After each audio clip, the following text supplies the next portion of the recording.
Okay, here we have the ground that has been covered with the cardboard and the brown paper for, I guess, about a week and a half. Obviously, the grass is alive and well underneath. What I'm going to do, you can see where the line where the rain comes off of the, if you look up here, there's no gutters. So the rain comes straight down. So I'm going to plan the garden outside of the rain area. That should also get me far enough away from the house.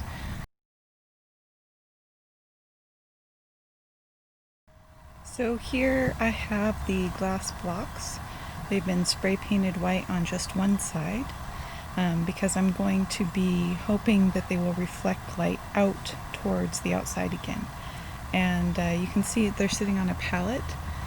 The plan is to get a couple more pallets for the space over here and then build the cement block around the pallets so that I can have a little bit more drainage because this is kind of a swamp. Now, as you can see, there's some blocks that have large chunks that are broken out. My plan, I'm going to see if I can salvage those by putting maybe some solar lights in there and sealing them with some foam so that they're not water permeable. So I went ahead and painted them just in case I can salvage them. This here is one of the experiments I did for how to keep as many glass blocks as I could so that I was able to not have to use, as you can see here, this is 3 levels of cement blocks. I wanted to make it pretty with the second level being glass, but unfortunately, because these are reused glass blocks, some of them are broken. And so what I did with this is I simply used an expanding foam and I filled it all the way, so you can kind of see on these two actually. This is what a clear one looks like, and this is what the two look like. And so that worked really well. I'm pleased with how it turned out. Over here, I kind of stuck it in the back corner because I thought it didn't turn out terribly well. But I would love, if I was doing this project again, I would love to figure out how to make this work. There's an idea I had where so what you can see at the bottom here is a solar light, and I wanted to fill the whole thing up with glass marbles. You can see there's a blue, and have the solar light so at night it would turn on and it would look really pretty, the light reflecting through the blue marbles. And it does actually work. It looks really pretty, except the expanding foam I used, because I didn't want to buy $10 worth of glass marbles, ended up making it look not as pretty, so that's why I put it, over here. But I think it would actually work really well as a project if you had enough glass marbles. Now, if I had to do this over again, one of the things I'd like to do is, see, you can see right here, I spray painted the back of the glass block so you can't actually see straight through to the dirt. And I think that adds a nice look. It also reflects more sun out this way. I would also, again, if I was going to do this again, I would paint the bottom of each glass block white because you can see straight through and it looks a little dirty, and I don't know, it just, it's a cosmetic thing.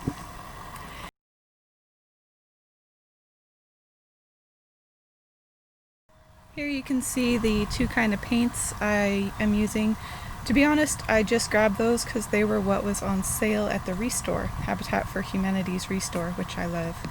So I grabbed a couple cans of white primer and paint, and I also painted the outside of these cement blocks. I'm not sure if you can tell the difference. One's slightly wider. And the whole point of that is for the cement blocks that are pointing out towards the sun, I wanted them to be a little bit more reflective so that because I'm not sure if you can see here, this is a very sunny spot. Thankfully we have a cloud right now. So heating up the soil too much is my problem. So I'm trying to figure out ways that I can keep the soil from getting too hot. And so reflecting more light away from the raised bed is my hope.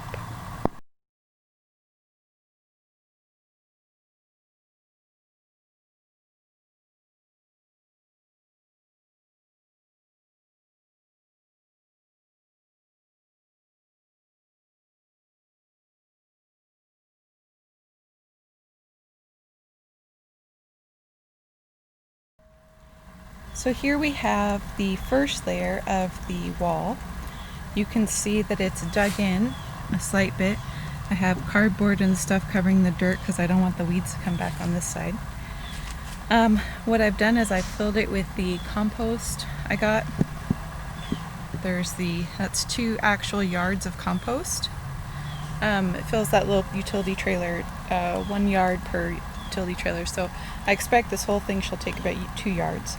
So I filled each hole with the compost, and then so my current plan is to, you can see the glass blocks here are sitting on top. So I've put, if you can see under this, these are just simple pallets, okay? I happen to have pallets that fit my space exactly, so I got 2 more, and I filled the whole area with pallets. This is to save myself some money on the dirt. Also, because I've been warned that nematodes are a huge problem in this area, and I want to put a kind of a bit of a block. That's why I have this black fabric as landscaping fabric, so that any weeds coming up through the cardboard from below, any nematodes, will face a little bit more of a challenge before they get my veggies. So here I have my 3 pallets, and this is the second row that's going in right here. So you can see what I've done is I've created stakes from some spare wood I got for free from Home Depot. I put a little point on each side, and they're approximately about the same size, but not exactly. And I've hammered them into the ground, and I've made it so they're a little bit taller than the second level, because I'm going to put 1 more of the cement blocks for the 3rd level. So it's going to be 3 layers high. And then once the stakes are all in, you can see I've run out of stakes here, so this is all I've got. I am going to fill this entire level up with compost, and that will leave a flat surface except for the tops of the stakes sticking out to put the final layer on. So the final cement block will be sitting on top of the glass blocks, and it will be sitting on top of the compost that's going to fill up behind these stakes. Now I have a piece of wood here because what I'm going to do is I'm going to take some scrap wood and I'm going to screw it into the stakes behind that to kind of create a little bit of an extra element of stability, because there isn't really a huge amount of inner stability in these walls. They're just going to be balanced on top of each other. I'm fine with that, but I'd like to create a little bit. What I'm going to do is I'm going to take these little, you can see that there's about a half a fingertip of a finger in between each glass block. And so once I have this entire bed filled up with the dirt, I'm going to take some sand. If you look here, it's just multi-purpose sand, plain sand, and I'm going to fill in between each block so that they're a little bit more sturdy. And then of course I'm going to put the final block on top. The next step after I put all the stakes in behind the glass blocks for greater security and sturdiness, those are hammered down into the ground, is I took a piece of wood along each edge. Those are kind of buried already, but you can kind of see. And I screwed it in to the little pieces of wood that are holding the glass blocks in. And so these ones haven't been done yet. And so the whole point of that is to create a greater amount of stability and less risk of anything falling out, because I'm not going to be cementing these glass blocks into place. So they are just connected to each other by, you can see there's nothing there. I'm going to put some sand in there later to kind of make them more solid, but there's nothing cementing them into place. And the reason I did that is because this is a rental, and if we need to take it down, I don't want to be breaking up cement. You can see here in this corner right here, I ran out of my reclaimed glass blocks, so what I've done is I've taken a few more of the cement blocks and just put them on top of the first level. And I think that will also help with a little bit of this stability. The measurements on this garden are approximately, I guess, 11 by 7, and the roof is about 8 by 12. You can see the amount of the level of dirt goes up to the second block approximately. It took me, I'll show you, this is our little utility trailer. and 2 yards, 1 yard approximately fits on the utility trailer. So it took me 2 loads, 2 yards of dirt to fill this space. However, the pallets are underneath this, and so about 4 inches of this space is actually pallets, and then the dirt on top. And again, I did that in order to control some of the sogginess issue, and also to reduce the amount of cost of all this dirt, because I still have, if you can see right here, this is going to be the final layer when I put a final block on all of the glass blocks that are being prepared. You can see that. And so the wood stakes won't be shown, as you can see here, at the top at the final, level. And that's where I'm going. These are going to be where I'm planting. You can see the top of the wood stakes in there.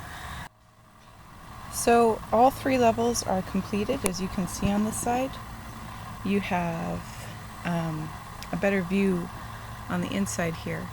So the glass blocks are half the width of the cement blocks. So you can see the dirt underneath. So the dirt is actually what's holding up part of the weight of the cement block on the top, and part of it is being on top of the glass blocks as they go down. And so, I would actually like to get another yard of dirt in here, but at this point it's getting tiresome and I wanted to get planting, so I stopped putting more dirt in. But if you're going to be doing this kind of project, I would suggest 3 full yards for a 7 by 12 instead of the 2 I tried to go with. What I did after I put the 2 yards of compost in, as you can see, there's a lot of perlite in here. I did a 1/3, 1/3, 1/3, and then some extra of potting soil, peat moss, perlite, and compost, because the perlite really doesn't take up a whole lot of space. And I mixed that on top. It's all mixed in together. And then I went ahead and planted. So you can see I have little ribbons that are run across the dirt here. And so where each ribbon is, underneath it is where a line of seeds has been planted. The only place I haven't done that is over here, where you can see I've already put my baby cucumbers, so they're already above the ground, and I planted a few more seeds of the baby cucumbers there around it, so I know where they are. I don't need to mark it off. I have some dill on that line there. This is broccoli here. In these very handy small containers. I haven't put in a lot of soil yet because I haven't planted them. And some of them on this particular side, you can see that's the sand I used in between the glass blocks. Not sure if you can see that. Here, that's some of it's fallen out. And I did this on this side only because this is right underneath where the roof water comes off. And in a really heavy rainfall, it's going to be quite heavy right here, so I wanted to have extra drainage. So you can see what it looks like already planted. I have little coffee plants right here, so I've put some potting soil in with my little coffee plants. Over there I have some butternut squash. I have 2 little tomatoes at the far end. So I have something like, 60 holes to fill. I put 3 in the middle here so I can grow things that need a deeper soil depth, because the soil depth here is probably only about 5 inches going down to the pallets. It looks a lot deeper if you look from the edge here, because the 3rd level goes up and it kind of gives that visual, but it's only really about 4 or 5 inches to the pallets, which is where the landscape fabric is. And so for things like carrots, where I'm going to want maybe 6 or 7 full inches of soil, I'm going to fill these all the way to the top with soil and plant my carrots in those so that they have a nice long growing medium. The other ones, most of the things I'm going to grow in here, I really don't need that kind of depth. So most of the things are going to be fine in this 4 or 5 inches of soil. So this is almost finished. As you can see, I have the roof shade on, the sun shelter. This actually also helps prevent the rain from flooding the garden. In Florida here we have significant amounts of water that falls at a time, and so the sunshade actually helps that by making it more diffuse when the water comes straight in. This corner presented a problem. As you can see, I had to put a support in at this corner so that the other three corners, there, and this corner here, could be outside the garden bed. And that was necessary because I used 8-footers instead of 10-footers for the top, just saving some money. So what I ended up doing is I put the base right here as the corner for the first level, which was fine, but of course going up, you don't have that same cement going straight up. So what I did is I just cut a couple of pieces of wood, and I'm using them to block the dirt from falling out right there. And you know what? It's not pretty. I might paint this side at some point. I don't really care at this point. As long as it keeps the dirt in, I'm fairly happy. You can see I have a couple baby papayas here. This is I'm gonna plant. And then these two are 2 little tomatoes I got from Home Depot here. And they're called Sun Gold, so I'm really looking forward to that. I'm gonna be using the outside little planters. Over here you can see I have a couple of butternut squash. And I'm going to be using those and putting the squash, I'm going to put some melons in around the outside so that they can go over the garden edge to the bottom, to the ground over here. I don't really care if they take up room there. And that's going to be how I get a lot more space out of this confined area, by using the ground around the garden bed as part of my growing space. Because I can control the growing medium here for the roots without having to worry about nematodes. And at the same time, I also have extra space in between the wall and the garden to have a proliferation of pumpkins and squash and watermelons or whatever else I end up using. So, it's pretty much done. It's looking like I have a sufficient amount of sun and shade in this position. And, I think this is going to be a good growing season.